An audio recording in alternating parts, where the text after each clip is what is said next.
예수님은 제자들에게 주님을 따르는 길이 무엇인가를 계속해서 가르치고 계십니다. 오늘 이 말씀을 우리가 함께 나누어 듣고 있는데 우리의 마음속에도 그런 질문이 생기죠. 나는 어떻게 주님을 따라가야 할까? 주님이 말씀하신 그 길, 주님이 말씀하시는 그 방식, 그 방법대로 내가 그 길을 가고 있는가? 우리는 스스로에게 이런 질문을 던져보아야 합니다. 왜냐하면 이것이 주님을 따르는 길이라고 우리의 주인이신 주님께서 말씀하셨기 때문에 그렇습니다. 추정해서 하신 말씀도 아니고 누가 그러더라 그런 말씀도 아니고 우리 주님이 직접 하신 말씀이기 때문에 오늘 우리가 더 주의 깊게 이 말씀을 들어야 하는 거죠. 제자들에게 자기를 부인하고 자기 십자가를 지고 나를 따르라 하신 주님. 제자들은 그 말씀의 의미를 잘 이해하지 못했다고 우리는 잘 알고 있습니다.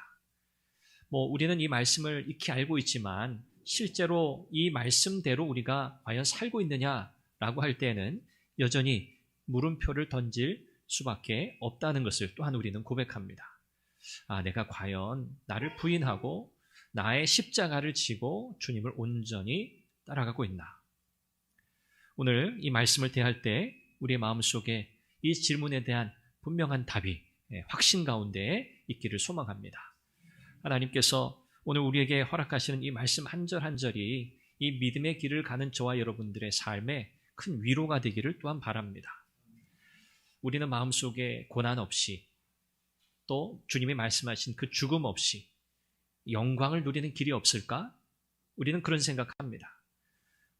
고생하지 않고 좋은 것을 얻을 수 있다면 우리 다 그거 선택하겠죠. 그러나 우리가 주님 말씀하신 그 길을 제자로서의 삶을 살아가게 될 때 고난 없이 죽음 없이 영광을 얻을 수 있는 길은 없다고 우리 주님이 가르치십니다. 그런 길은 아예 없어요. 그래서 예수 믿는다는 것, 신앙생활을 한다는 것, 믿음의 길을 간다는 것은요, 그것을 전제하고 있는 겁니다. 우리 주님이 가셨던 그 길을 우리도 간다는 것을 전제하는 거예요. 주님이 고난당하시고 죽임당하시고 그 후에 부활하신 후에 하나님 나라 보좌 우편에 승천하여 지금도 살아계셔서 만물을 다스리시는 만왕의 왕으로 영광의 주로 계시는 것처럼 오늘 저와 여러분의 이 믿음의 여정 또한 고난과 또 죽음을 거쳐 또 부활 후에 또 영광스러운 하나님 나라에서의 영원한 삶이 우리에게 예비되어 있는 줄로 믿습니다. 그래서 우리는 이 신앙생활의 전 과정을 잘 이해하고 있어야 합니다. 오늘 본문은 예수님께서 그 외형이 변모하신, 흔히 우리가 변화산에서의 변화산 사건이라 변모되신 사건이라 이렇게 부르는데 예수님께서 변화하신 그 모습을 오늘 본문이 소개하고 있는 내용입니다. 예수님은 베드로와 야고보, 요한 3명의 제자를 따로 데리시고 산으로 올라가셨습니다. 그리고 그곳에서 그 모습이 변형되셨습니다. 이 변형되었다라고 하는 것은 내적인 변화로부터 시작된 외적 변화를 의미하는 단어입니다. 예수님께서 인간적인 한계를 초월하여, 다시 말하면 인간적 한계가 사라진 모습, 그야말로 참 하나님으로서의 그 모습을 드러내 보이신 사건이 바로 오늘 이 본문의 사건입니다. 제자들은 예수님께서 그 모습이 변화되는 그 모든 상황을 직접 목격했습니다. 이 예수님의 변화되신 모습은요, 예수님의 영광을 가리키는데 이 예수님의 영광은 예수님이 모든 십자가의 고난과 죽음 그리고 부활 이후 다시 재림하실 때 그분이 입으실 그 영광을 나타냅니다. 예수님이 다시 오실 때, 재림주로 오실 때 그분이 이와 같은 모습으로 다시 오시리라 하는 것을 지금 베드로, 야고보, 요한 3 제자에게 지금 맛보여 주신 거죠. 예수님이 그 외양이 변화되셨을 때 오늘 본문은 또 그 옷이 광채가 났고 세상에서 빨래하는 자가 그렇게 희게 할 수 없을 만큼 매우 희어졌다, 그렇게 표현하고 있습니다. 여기 매우 희어졌다라고 하는 것은 최상급입니다. 최상급의 영광, 그 이상의 영광이 없다는 거예요. 최고, 최상급의 영광, 또 거룩함, 그 의미를 담고 있습니다. 오늘 예수님께서 왜 베드로, 야고보, 요한에게, 특별히 이 3 제자에게 이런 예수님의 인간적 한계가 사라진 모습, 최고의 영광, 하나님으로서의 그 영광의 모습을 보여주셨을까 하는 겁니다. 지금 전체적인 문맥을 우리가 잘 이해하고 있습니다만 지금 이 제자들은 아직도 예수님께서 고난당하시고 죽임을 당하고 그들이 기대하던 메시아의 모습이 아닌 모습으로 이 땅에 메시아로 오셨다는 그 사실을 제자들은 받아들이지 못하고 있습니다. 아직 그 의미가 무엇인지 전혀 이해하지 못하고 있습니다.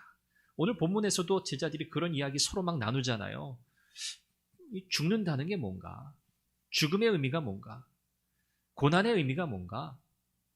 예수님이 왜 그러셔야 되나?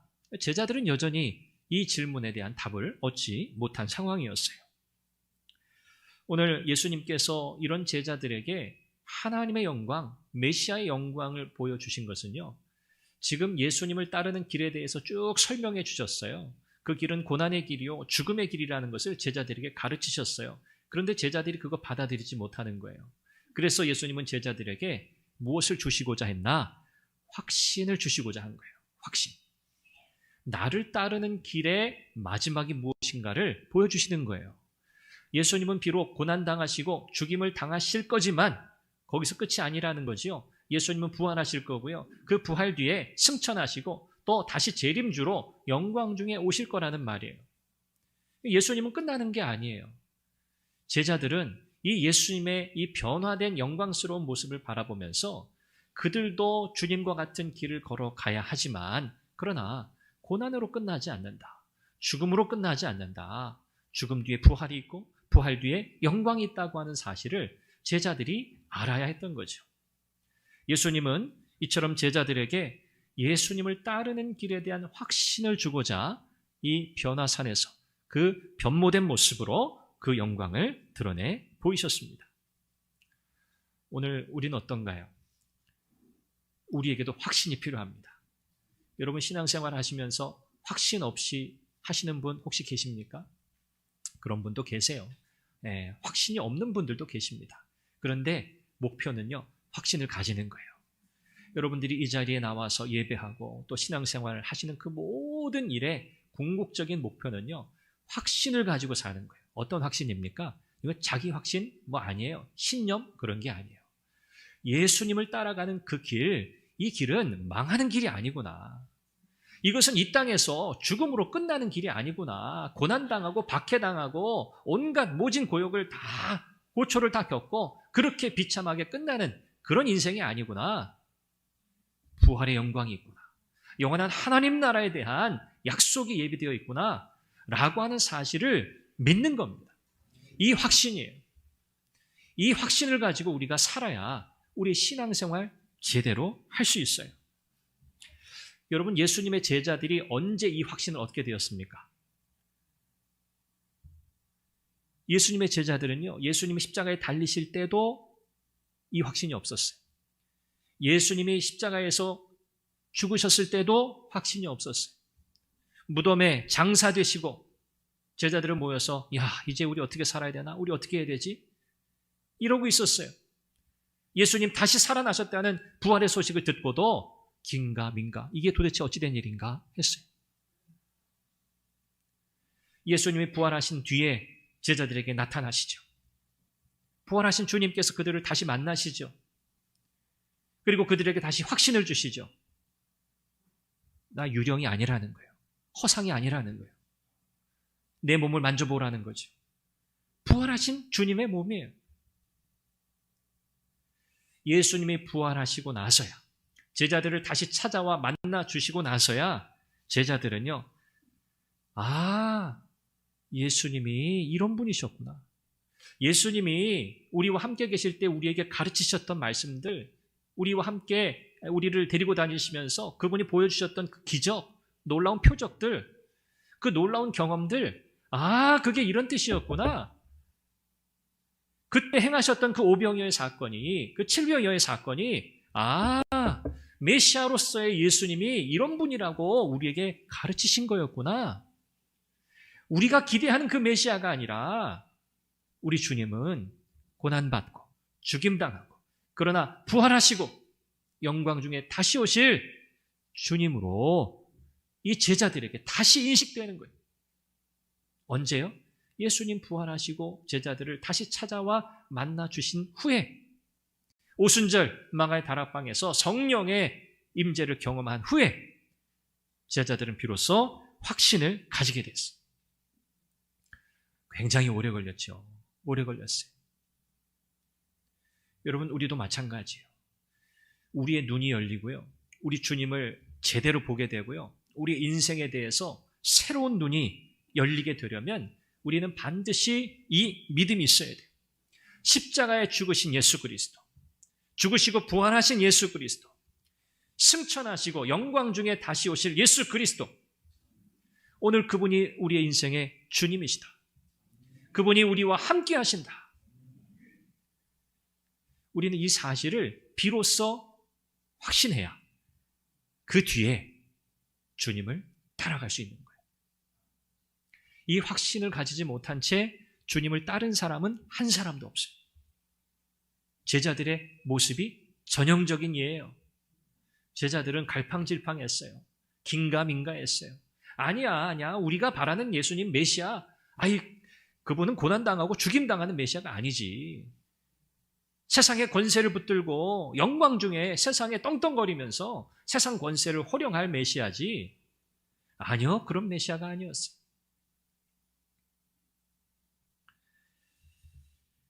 예수님의 모든 구속의 사건을 우리가 정확하게 바라보고 믿어야만 우리의 인생과 세상을 바라보는 안목이 열릴 줄 믿습니다. 굉장히 중요한 거예요. 이렇게 우리의 눈이 열려야 하는데요, 우리가 예수님의 영광을 보고 확신 가운데 이 믿음의 길을 계속 가야 할 텐데, 오늘 우리에게는 중요한 사실을 기억하고 이 길을 가야 돼요. 우리가 이미 살펴봤지만 첫 번째는요, 고난과 죽음이 없는 영광은 없다는 사실. 고난과 죽음이 없는 영광은 없습니다. 우리의 신앙생활이 그렇다는 거예요. 예수님은 제자들이 사람들의 이야기를 전한 것처럼 선지자 중에 한 사람이 아니에요. 오늘 본문에서 하늘에서 음성이 나서 예수님이 누구신지를 정확하게, 성부 하나님께서 정확하게 제자들에게 말씀하세요. 이는 내 사랑하는 아들이니. 예수님은요, 하나님의 아들이에요. 하나님의 아들, 메시아, 구원자라는 뜻이에요. 오늘 본문에 보면 예수님의 모습이 놀랍게 영광 중에 변모되시는 가운데 모세와 엘리야가 나타납니다. 놀라운 장면입니다. 제자들이 지금 눈앞에서 그걸 보고 있는 거예요. 모세와 엘리야가 나타나서 예수님과 대화를 나눕니다. 깜짝 놀랐겠죠? 모세는 구약의 율법을 상징해요. 구약의 율법. 대표자예요. 엘리야는요, 메시아가 오실 것을 선고한, 예언한 모든 선지자들을 대표해요. 그러니까 모세는 율법을 대표하고 엘리야는 선지자들을 대표하는 거예요. 따라서 이 모세와 엘리야가 예수님과 함께 지금 있다? 이것은 어떤 의미겠습니까? 예수님이 누구신지 이걸 보여주는 거거든요. 예수님은 구약의 모든 율법, 하나님의 법, 그리고 선지자들이 오리라 한 그 예언의 말씀, 이 말씀을 둘 다 성취하시는 분이란 뜻이에요. 이것이 모세와 엘리야가 나타나서 예수님과 대화를 나눈 이유예요. 또한 이 장면은요, 부활에 대한 가장 강력한 메시지예요. 여러분, 모세와 엘리야는 이 세상에 없는 사람이에요. 그렇죠? 이 세상에 없어요. 하나님이 오래전에 불러가셨어요. 그런데 지금 모세와 엘리야가 나타났어요.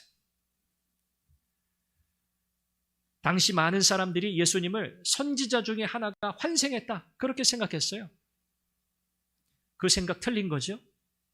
그리고 모세와 엘리야가 나타난 것은 부활이 무엇인가를 보여줘요.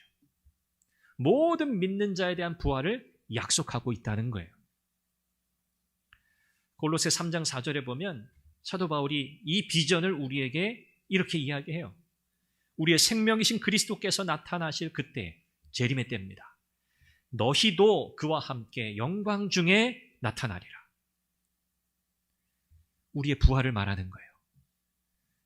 예수님의 부활로 말미암아 우리의 부활이 약속되었어요. 예수님이 다시 오실 때, 그분이 영광 가운데 오실 때 우리도 그분과 함께 나타나게 된다는 말씀이죠. 이 모든 믿는 자에 대한 부활의 약속이에요. 자, 이 놀라운 장면을 딱 목도하고 있는 이 세 제자들, 그 가운데 또 한 사람, 베드로가 나섭니다. 베드로가 나서요. 굉장히 급한 사람이에요. 즉흥적이기도 하고요. 자, 베드로가 지금 뭐라고 얘기하죠? 모세와 엘리야와 예수님이 함께 대화를 나누는 장면을 딱 보는 순간에 베드로의 마음속에 딱 꽂히는 게 있었을 거예요. 뭐가 꽂혔을까요? 어떤 생각이 팍 꽂혔을까요? 이야, 됐다 이제. 뭐가 돼요?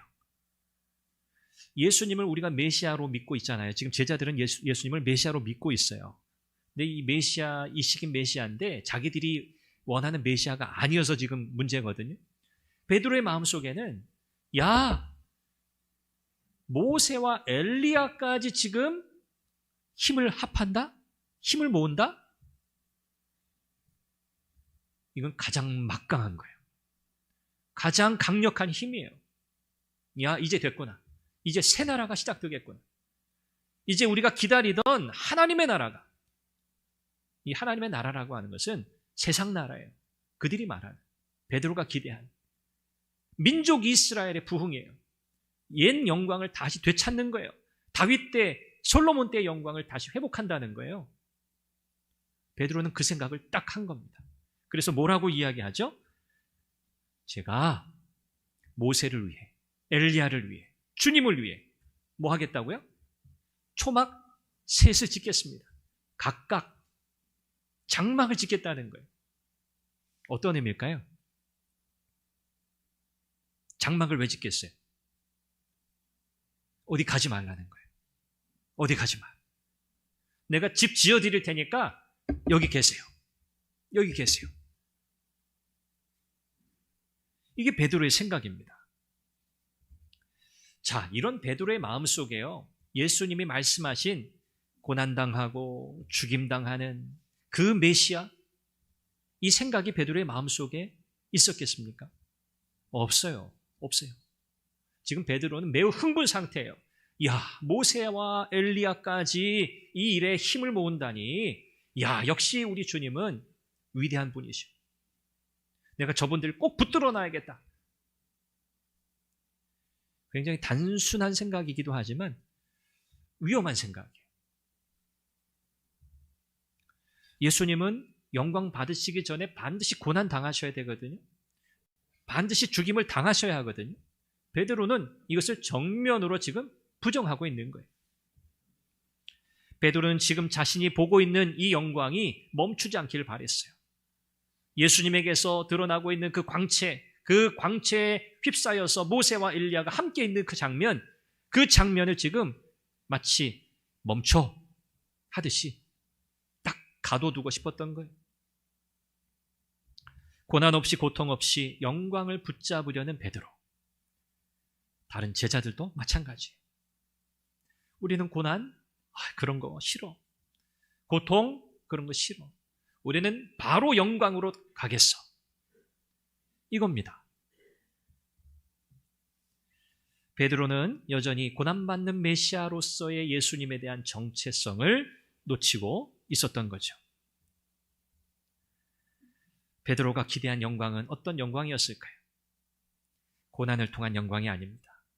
부활을 통한 영광이 아닙니다. 고난도 없고 죽음도 없는 세상의 영광이었습니다.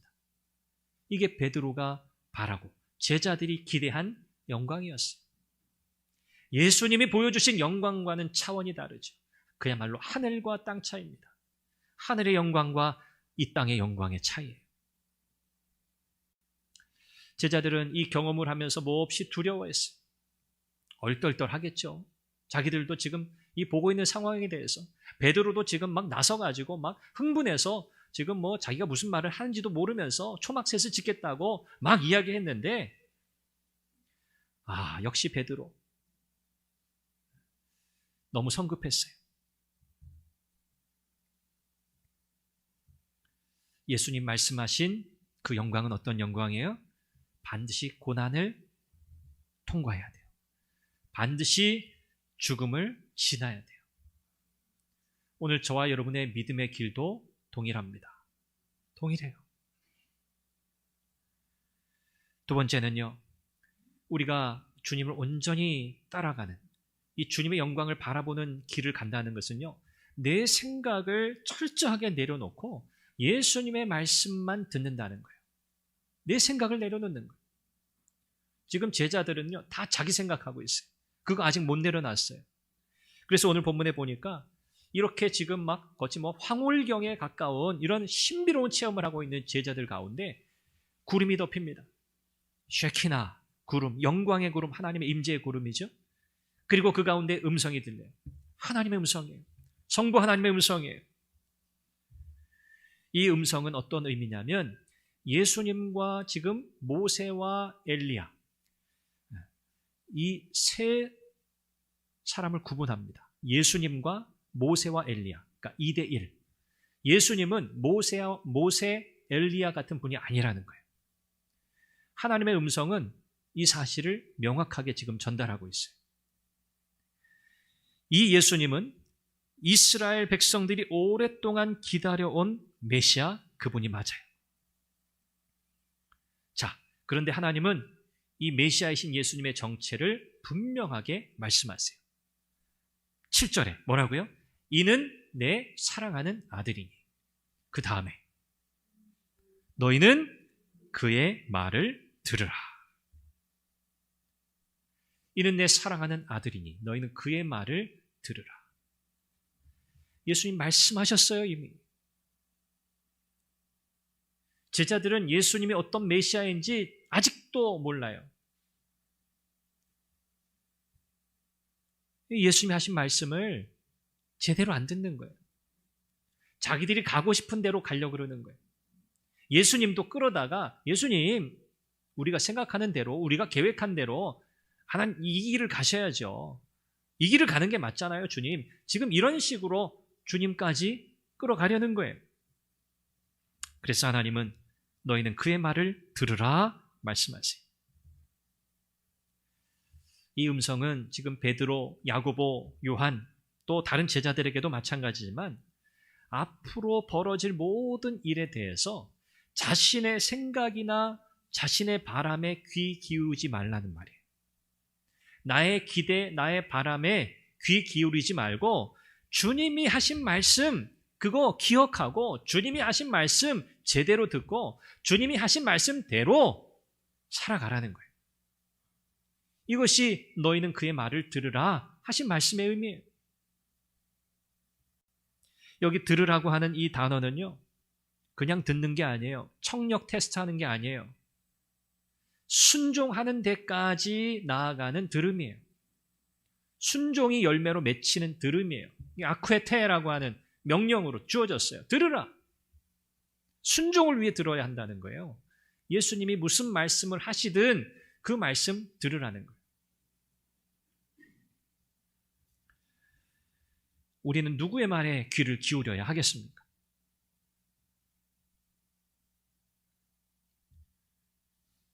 스크린을 잘해야 돼요. 잘 가지치기를 잘해야 돼요. 말이라고 소리라고 다 들어도 되는 게 아니에요. 듣지 않아야 될 소리가 있어요. 여러분, 그것들을 우리가 가지치기 해야 합니다. 얼마나 많습니까? 세상에 소리가. 너무 많아요. 너무 어지러워요. 정작 우리가 들어야 할 음성, 우리 주님의 말씀을 우리가 놓칠 때가 너무 많아요. 주님의 말씀을 놓지.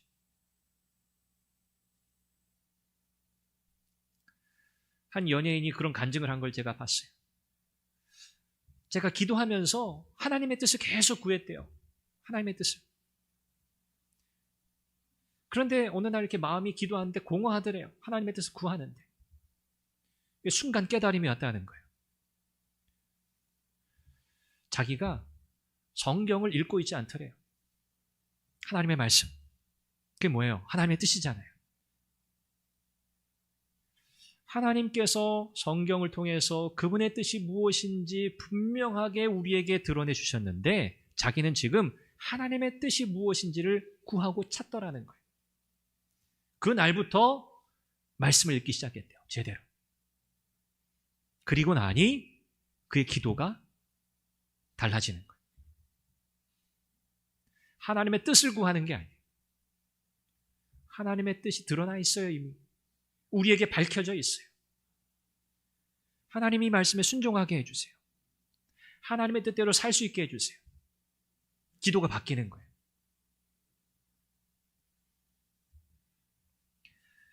우리 모두에게도 그런 은혜가 있기를 바랍니다. 베드로, 야고보, 요한은요, 예수님도 모세도 엘리야도 그냥 거기에 딱 묶어두고 싶었을 거예요. 어디 가지 마세요. 떠나지 마세요. 고난, 고통, 죽음 이런 거 생각도 하지 마세요. 자, 이런 잘못된 바람 가운데 있을 때 문득이라는 단어를 썼어요. 문득. 예수님에게서 나타나던 그 영광이 사라져요. 그리고 모세와 엘리야도 사라집니다. 늘 제자들과 함께 하셨던 그 예수님의 모습 그대로 예수님만 홀로 남으셨어요. 이거 중요한 의미입니다. 모세도 엘리야도 떠났어요. 제자들의 바람, 베드로의 바람은 뭐예요? 모세, 엘리야 떠나지 말고 있으라 하는 거예요. 예수님 도와서 그야말로 혁명 한번 제대로 해보자는 거예요. 그 잘못된 바람이죠. 떠났어요. 예수님 홀로 남으셨어요. 제자들의 잘못된 바람을 지적함과 동시에 제자들 곁에 남아 계시는 분은 오직 한 분이에요. 예수님뿐이에요. 모세, 엘리야가 아니에요. 예수님만이 홀로 사명을 감당하실 거고 그분이 지셔야 할 그 메시아의 사명, 모세, 엘리야가 돕는 게 아니에요.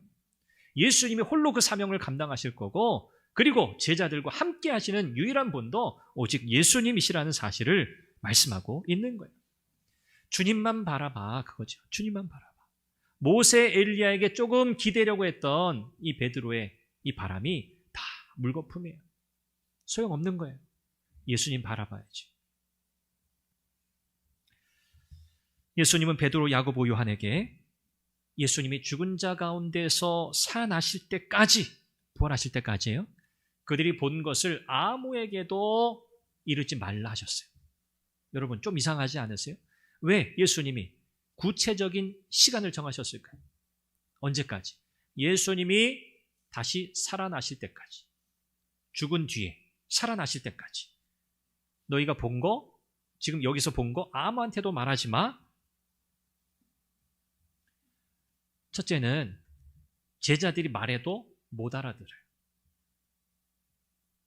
못 알아들어요. 지금 이 상황을 보고 있는 베드로, 야고보, 요한도 못 알아들었어요. 이해 못했어요. 그런데 여기 있지 않은 제자들에게 가서 지금 이 자기들이 본 얘기한다고 이해하겠어요? 이해 절대 못합니다. 언제까지요? 예수님 부활하실 때까지. 몰라요. 그래서 예수님 이렇게 말씀하셨어요. 성경에 여러 명령, 주님이 하신 명령이 있는데 시간적 한계를 정해주신 유일한 명령이야, 이게. 시간적 한계를 딱 정해놓으신. 예수님의 부활의 때가 되어야만 그때는 더 이상 비밀 필요 없어요. 그때는 다 밝게 드러날 거기 때문에 그때는 알게 될 거예요. 오직 죽음과 부활을 통해서만 예수님께서 죽음을 이기시는 권능을 가진 만왕의 왕, 참 메시아이시다라는 사실을 그들이 비로소 깨닫게 될 거라는 말씀이죠. 이게 왜 중요하냐면 여러분 사도행전 2장 3장 우리가 기억하잖아요. 이 사실을 깨닫고 나서야 제자들은 증인의 삶을 살기 시작해요. 그때까지는 그냥 모여 있었어요. 다 모여 있었어요. 우리끼리 모여서 기도하고 성령의 임재를 그들이 딱 경험하고 예수님의 부활의 사건에 대한 클라이막스, 그 확증이 그들 가운데 딱 임하니까 이제 그들이 나가기 시작해요. 여러분 나가서 환영받았습니까? 제자들이? 아니요. 핍박이 기다리고 있어요. 박해가 기다리고 있어요. 예루살렘에서 다 흩어져요. 뿔뿔이 흩어집니다. 여기저기. 디아스포라가 생기는 거예요. 여러 이방 지역에까지 가서 복음을 전하기 시작해요. 이 증인의 삶이 시작된 시점을 여러분 잘 기억해 보세요. 예수님의 십자가 죽음과 부활의 의미를 이해하고 깨닫고 확신 가운데 나의 부활을 확신하고 주님의 영광 가운데 나 또한 그분과 함께 나타나게 될 거라는 이 소망, 이 믿음을 딱 그들이 붙들었을 때 비로소 그들이 증인의 삶을 살기 시작했다는 거예요. 이게 프로세스예요. 과정이라고요.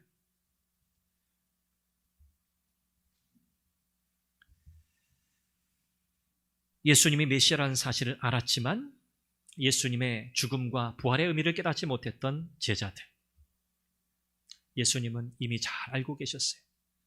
그래, 너희들이 아직은 아니지. 그런데 너희들이 깨닫는 날이 되면 그때 너희는 세상이 감당하지 못할 내 증인이 될 거라. 그렇게 말씀하고 계신 거죠. 마지막 세 번째는요.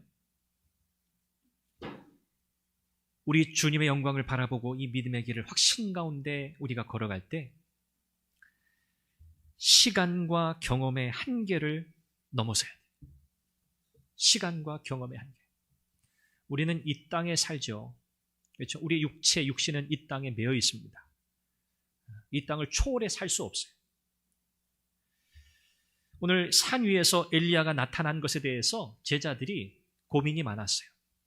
예수님의 죽음, 고난, 이런 거는 지금 별로 관심거리가 아니에요. 제자들이 나누는 대화를 보세요. 엘리야에 대해서 예수님에게 질문해요. 왜냐하면 이 구약의 이스라엘 백성들은요, 메시아가 오기 전에 반드시 선지자가 온다. 근데 그 선지자가 누구냐면 엘리야라고 그랬어요. 엘리야가 먼저 오고 그 다음에 메시아가 오신다.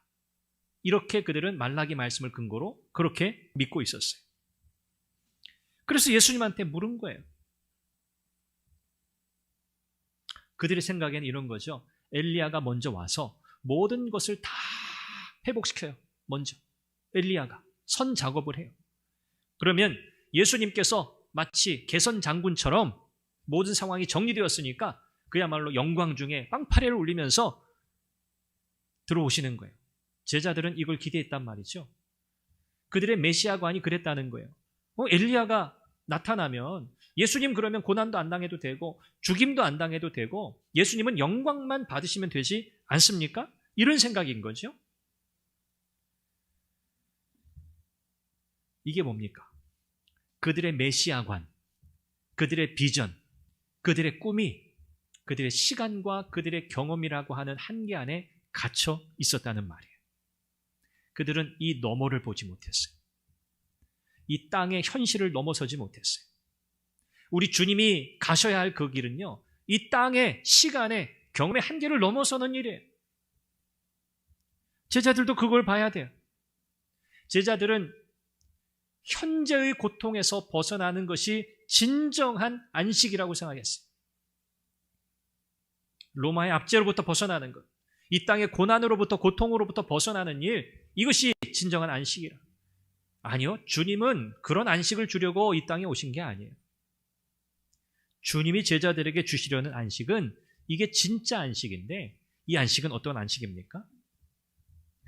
죄로부터 구원받는, 하나님의 자녀되는, 하나님의 나라를 영원히 상속받게 되는, 소망 중에 하나님 나라를 바라보게 하시는 그 참된 소망, 참된 안식이에요. 이 안식을 주시려고 주님이 오신 거예요. 오늘 우리의 감사도 마찬가지입니다. 우리의 감사는 대체로 이 땅에 매여 있어요. 이 땅의 것에 매여 있어요. 지금 여기서 우리를 위해서 행하신 일에 대해 감사합니다. 이게 우리의 사실 감사예요. 하나님 저에게 이런 것들 주셔서 감사하고, 이런 상황 주셔서 감사하고, 이것저것 하나님 알아서 필요한 것들 채워주셔서 감사하고, 다 이 땅에서 우리가 받고 누리는 것들에 대한 감사죠. 그런데 우리의 감사는 이 감사를 넘어서는 감사여야 해요. 이 땅의 것만 감사하는 게 아니에요. 그 이상의 감사, 우리에게 구원을 주신, 영원한 생명을 주신, 하나님 나라를 우리에게 약속하신 하나님의 놀라운 은혜에 대한 총체적인 감사여야 합니다. 말씀을 맺습니다. 예수님께서 제자들에게 따라와야 할 길, 제자의 길, 고난의 길, 죽음의 길, 십자가의 길. 그러나 그 길은 영광의 길이라고 말씀하십니다. 오늘 저와 여러분도 이 땅에서 좀 쉽게 편안하게 이 믿음의 길 가려고 생각한 적은 없나요? 주님이 요구하시고 주님이 이 길, 이 방식대로 나를 따라야 해라고 하신 말씀에는 관심이 없고 내가 기대하고 내가 바라고 내가 원하는 신앙생활, 내가 만들어 가고 싶은 그런 믿음의 여정을 혹 우리가 걸어오고 있지는 않습니까? 주님의 길과는 전혀 다른 길, 상관없는 길을 우리는 가면서 제자라고 생각하고 있지는 않습니까? 예수님의 고난이 영광의 서곡이었습니다. 오늘 저와 여러분들도 이 땅에서 고난당할 때 그냥 단순히 고난이라고 생각지 말고 이것은 영광의 서곡이구나. 야, 나에게 하나님께서 약속하신 영광의 길을 향해 내가 이제 한 걸음 더 나아가게 되는구나. 여러분, 이 믿음으로 넉넉하게 이기시기를 바랍니다. 우리 주님이 우리에게 말씀하신 그 길대로 우리가 이 믿음의 길을 가면 좋겠습니다. 어려울 겁니다. 힘들 겁니다. 많은 것들을 정말 내려놔야 할 겁니다. 그러나 주님이 다른 길 말씀하시지 않으셨으니 우리가 다른 길을 택할 수가 없어요. 주님 앞에 늘 진실하게, 충성되게 이 믿음의 길을 갈 수 있기를 바랍니다. 주님의 은혜가 여러분 가운데 충만하시기를 축원합니다. 기도하겠습니다. 함께 기도하죠. 주님이 가신 그 길 나도 정직하게 따라가게 해주십시오. 확신을 가지고 고난과 죽음, 부활 뒤에 나에게 약속된 영광을 바라보고 주님, 이 믿음의 길 충성되게 갈 수 있도록 능력을 주옵소서, 힘을 주옵소서, 지혜를 주옵소서, 성령 하나님 은혜를 주옵소서. 이 제목으로 함께 기도하겠습니다. 자비하신 아버지 하나님, 은혜와 사랑을 감사합니다. 오늘도 주께서 우리에게 말씀을 통해서 교훈하시고 우리가 걸어가야 할 믿음의 길, 우리가 순종해야 할 주님이 가신 그 길, 우리도 걸어갈 수 있기를 간절히 소원합니다. 주님이 말씀하신 그 길을 정직하게 갈 수 있기를 원합니다. 이것이 제자의 길이라고 말씀하신 주님, 오늘도 우리는 세상 영광에 눈멀어 있지만 그러나 주님이 가신 그 길, 하늘의 영광을 추구하는 길이어서 하나님 우리에게 하나님 이 믿음을 주옵소서. 우리의 눈을 열어 주옵소서. 자비하신 아버지 하나님, 여전히 세상의 영광에 눈멀어 있고 이 세상의 것을 추구하며 즐기기를 좋아하는 우리에게 오늘 주님의 제자라고 또 스스로 여기는 우리에게 정말 주님의 제자의 길이 무엇인지 다시 가르쳐 주심을 감사합니다. 우리는 참 제멋대로의 길을 걸어왔습니다. 우리 주님이 요구하시는 대로 주님이 바라시는 제자의 길 대신 내가 가고 싶은 길, 내가 만들고 싶은 길, 그 길을 믿음의 길이라고 생각하며 걸어올 때가 너무나 많았습니다. 주님, 우리를 불쌍히 여겨주시고 다시 한번 주님의 말씀을 마음에 새기며 우리가 걸어가야 할 제자의 길을 정직하게 신실하게 걸어갈 수 있도록 은혜를 더하여 주옵소서. 때로 우리에게 고난이 있고 박해가 있고 어려움이 있을지라도 이것은 영광의 첫걸음임을 우리는 기억하고 영광을 약속하신 주님을 바라보며 넉넉히 믿음으로 이기게 하여 주옵소서. 예수님을 진정으로 따르는 자들에게 결코 쉬운 길이 없다는 사실을 우리가 잘 이해하고 날마다 주님의 도우심을 힘입어 하루하루 순간순간을 믿음으로 승리하며 걸어가게 하여 주옵소서. 예수님의 이름으로 기도합니다. 아멘.